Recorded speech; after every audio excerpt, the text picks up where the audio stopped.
Fans of Cyberpunk 2077 have finally received official news regarding its next major DLC, Phantom Liberty, alongside a first trailer and release window for the upcoming expansion. Set to release at some point in 2023, Phantom Liberty sees an expansion to the game's setting of Night City, adding in an entire new district for players to explore. Additional weapons will also be coming to the game, alongside a mysterious storyline for the player character V to get immersed in. However, in terms of setting, it seems like Cyberpunk 2077's latest DLC falls flat of expectations.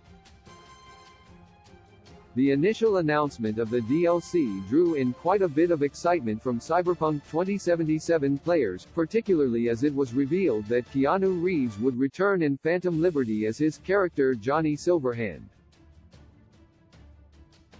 The anticipation could perhaps indicate that Cyberpunk 2077 is overall facing a more positive reputation in recent months, at least compared to when it was first released. The game's launch was notoriously controversial, with multiple major bugs and an overall unstable product leading many to criticize CD Projekt Red's lack of transparency. However, some fans of Cyberpunk 2077 feel that now, a year and a half following its release, the game finally feels a little more complete. That may be why so many are surprisingly eager to explore the new district of Night City promised with the release of the Phantom Liberty DLC.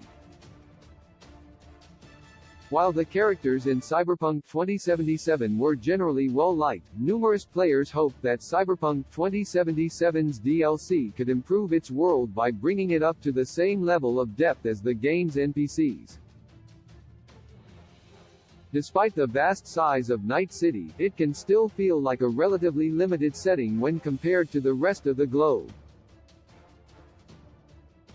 While adding new areas to Night City is interesting enough, exploring different cultures and fleshing out the rest of Cyberpunk 2077's world would have been a great use of the upcoming expansion.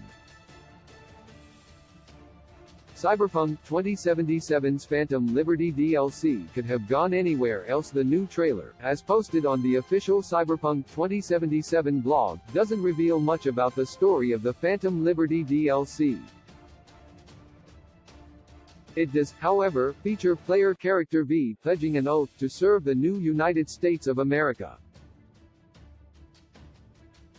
This, plus the new district coming to the game, seems to confirm that Phantom Liberty won't venture beyond Cyberpunk 2077's Night City's location of the western United States.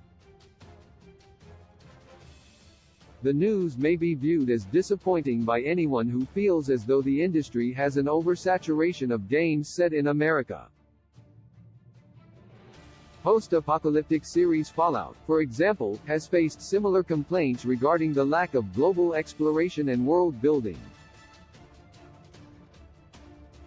In such a dramatically different world, it feels like a waste to stick to one continent. There are near countless options for other locations Phantom Liberty could have visited instead, and in some cases, there were even bits of in-game evidence that seemed to indicate CD Projekt Red was considering the idea of taking Cyberpunk 2077 to a new continent through DLC. In particular, there was a lot of speculation that upcoming expansions could move to South Korea, allowing them to explore the ghost city of Busan in Cyberpunk 2077. According to in-game bits of lore, Busan was previously one of Korea's most heavily automated cities. In its present state within the Cyberpunk 2077 universe, however, only scarce signs of life remain. Exploring a mostly abandoned city left to operate under the radar for decades would have been a far more unique experience than just staying put in America, and hopefully, developers will at least still consider the possibility for later Cyberpunk 2077 content. Source: Cyberpunk 2077. With a gentle touch you tell me